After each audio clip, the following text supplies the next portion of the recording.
Hi everyone, welcome to सरकारी eight once again. तो इस वीडियो में मैं आप सभी के साथ एक इम्पॉर्टेंट डिस्कशन करने वाला हूं जो यूपी के जेएनएम कोर्स के एडमिशन के बारे में रहने वाला है। तो सबसे इम्पॉर्टेंट बात यहां पर यह है कि जितने भी नर्सिंग एस्पिरेंट्स हैं, चाहे वो बीएससी नर्सिंग की प्रिपरेशन कर रहे हैं या फिर वो बीएससी नर्सिंग में किसी तरीके से गवर्नमेंट कॉलेज में एडमिशन लेना चाहते हैं, तो उन सभी के लिए ये अपॉर्चुनिटी बहुत ज्यादा इंपॉर्टेंट है।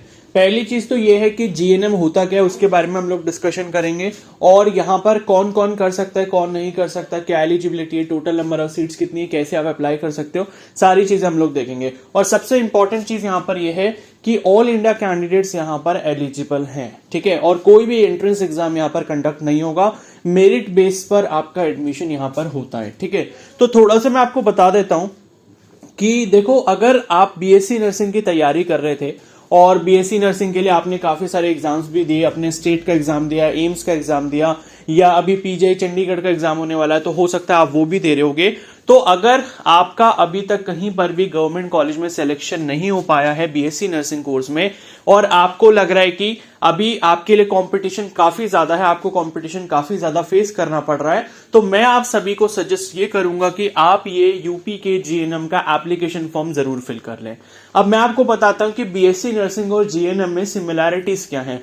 देखो, अगर आप जीएनएम करते हो या फिर आप बीएससी नर्सिंग करते हो तो बहुत ज्यादा कोई डिफरेंस यहां पर क्रिएट नहीं होता है, ठीक है। लेकिन लोगों का क्या है, एक उन्होंने मतलब ये मन में बना रखा है, इस तरीके का मतलब उन्होंने आइडिया क्रिएट कर रखा है कि भाई जीएनएम अच्छा कोर्स नहीं होता है और बीएससी नर्सिंग बहुत अच्छा कोर्स होता है, ठीक है। तो मैं आपको एक चीज बता देता हूं, देखो, अगर आप नर्सिंग फील्ड में जा रहे हो तो हर किसी का एम आगे जाकर यही रहता है कि उनको नर्सिंग ऑफिसर बनना है, स्टाफ नर्स बनना है, ठीक है। और उसके लिए आपको पता होगा कि मतलब जब आपका बीएससी नर्सिंग कंप्लीट हो जाता है तो आपको जैसे नॉर्सेट का एग्जाम हो गया या फिर और भी बहुत सारे अलग अलग मेडिकल कॉलेजेस के नर्सिंग ऑफिसर के एंट्रेंस एग्जाम होते रहते हैं, तो वो क्लियर करके ही आपको नर्सिंग ऑफिसर की जॉब मिलती है। अब देखो, आप बीएससी नर्सिंग करते हो या जीएनएम करते हो, दोनों केसेस में आपके पास नर्सिंग ऑफिसर बनने की अपॉर्चुनिटी है, बस एक छोटा सा डिफरेंस यहां पर रहता है, ठीक है। तो देखो, अगर आपने मान लो जीएनएम करा, 3 साल का जीएनएम कोर्स होता है जो कि डिप्लोमा होता है नर्सिंग में, उसके बाद आपको कम से कम 2 साल का एक्सपीरियंस लेना पड़ता है कहीं प्राइवेट हॉस्पिटल्स में, ठीक है। तो वो मिनिमम 50 बेडेड हॉस्पिटल का आपके पास एक्सपीरियंस होना चाहिए जीएनएम कंप्लीट करने के बाद।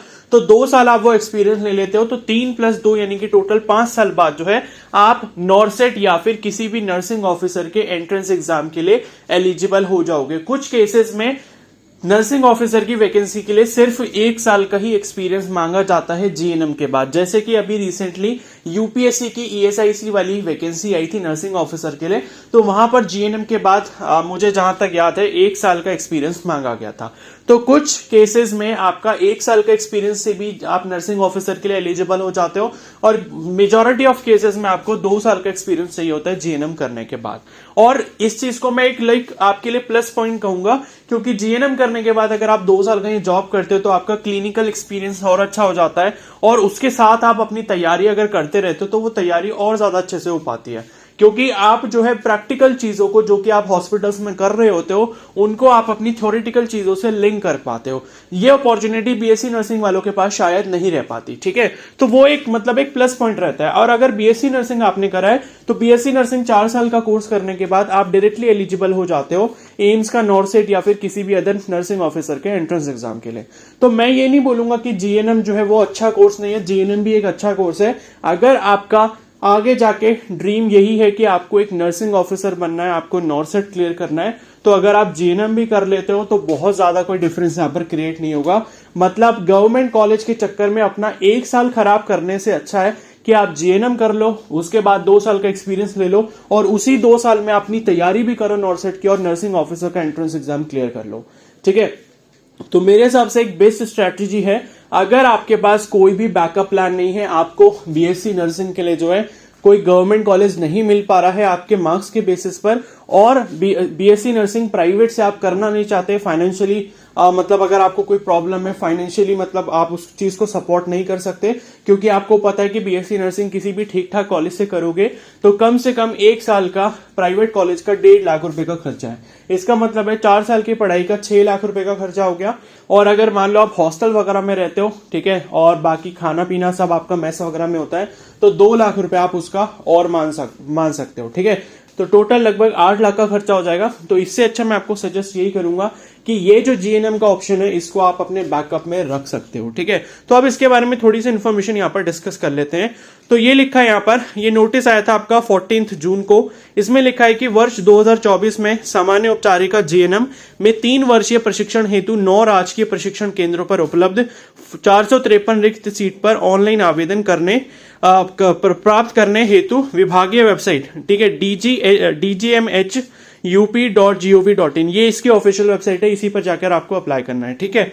1 जुलाई 2024 से लेकर 31 जुलाई 2024 तक खोला गया है।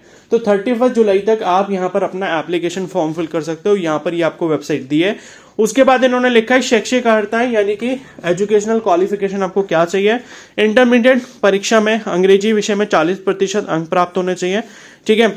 और मतलब ये है कि भाई आपका पीसीबी से 12th कंप्लीट होना चाहिए और आपके मतलब 12th में जो है इंग्लिश होना चाहिए, ठीक है। और इंग्लिश में भी मिनिमम जो है आपका मिनिमम 40% होना चाहिए। तो देखो यहाँ पर होता क्या है कि आपका 10th का परसेंटेज प्लस आपका 12th का परसेंटेज, उसका एवरेज निकाला जाता है और उसकी मेरिट के बेसिस पर आपको यहाँ पर सीट मिलती है। तो देखो ज्यादा दूर के स्टेट्स के कैंडिडेट्स को मैं ये सजेस्ट नहीं करूंगा, लेकिन यूपी का बॉर्डर जिस स्टेट से टच होता है, जैसे कि उत्तराखंड हो गया, ठीक है, या फिर और जो भी स्टेट्स हैं आपकी, ठीक है, जैसे आपका दिल्ली वाला रीजन हो गया, ठीक है।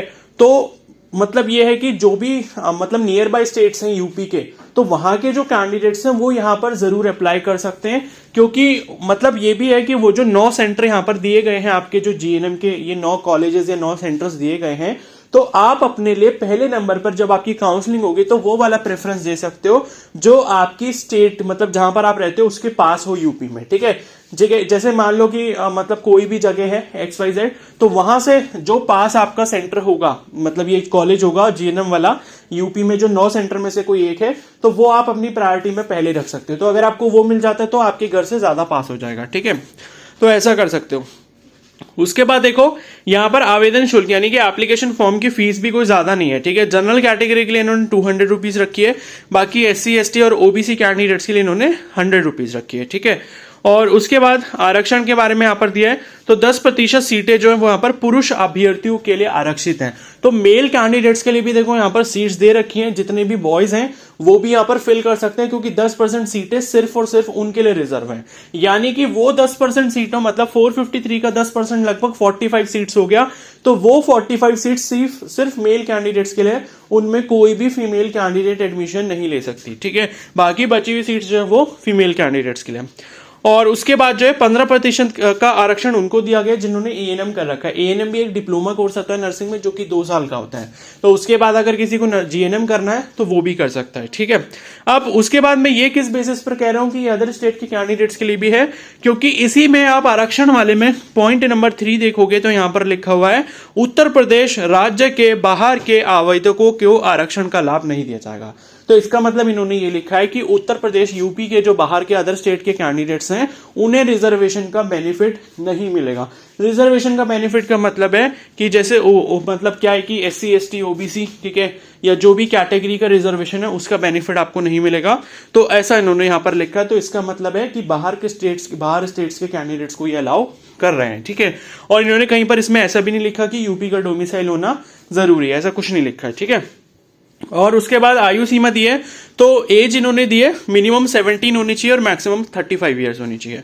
और चयन इन्होंने लिखा है, मतलब आपका जो सिलेक्शन प्रोसेस है वो कैसे होगा, तो अभ्यर्थियों के हाई स्कूल एवं इंटरमीडिएट परीक्षा के प्राप्त अंकों के प्रतिशत के औसत के अनुसार श्रेष्ठता सूची यानी कि मेरिट के अनुसार किया जाएगा, यानी कि 10th और 12th का एवरेज निकाला जाएगा आपका, ठीक है। तो ये हो गया। और यही सेम आपको जो है ये एडवर्टाइजमेंट जो है ये आपको इंग्लिश में भी यहाँ पर दिया हुआ है, ठीक है। तो ये आप देख सकते हो, आपने मैंने इसको सारी चीजें आपको समझा दी हैं।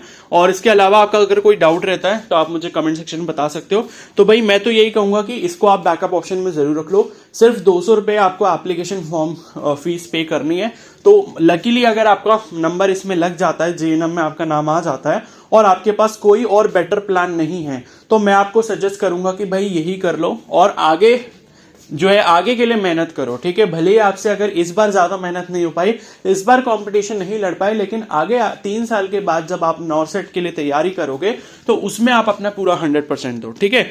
और बाकी देखो प्राइवेट सेक्टर में भी जाते हो तो जीएनएम वाले जाएं या फिर बीएससी नर्सिंग वाले जाएं, सैलरी में कोई ज्यादा डिफरेंस नहीं रहता, 4-5 हजार रुपए का डिफरेंस रहता है, ठीक है। तो वो इतना मेजर इशू नहीं है। लेकिन भाई जिसका गवर्नमेंट में जाने का प्लान है, नर्सिंग ऑफिसर बनने का प्लान है, तो मैं तो उसको सजेस्ट करूंगा कि वो ये अपना ऑप्शन चूज कर सकता है, ठीक है। तो आई होप ये वीडियो आपको हेल्पफुल लगी होगी, ठीक है। और चैनल पर नए तो सब्सक्राइब कर लो और बेल आइकन को प्रेस कर लो। और ये वीडियो अगर आपको हेल्पफुल लगी तो प्लीज इसको जरूर लाइक कर देना, okay. So thank you and have a nice day.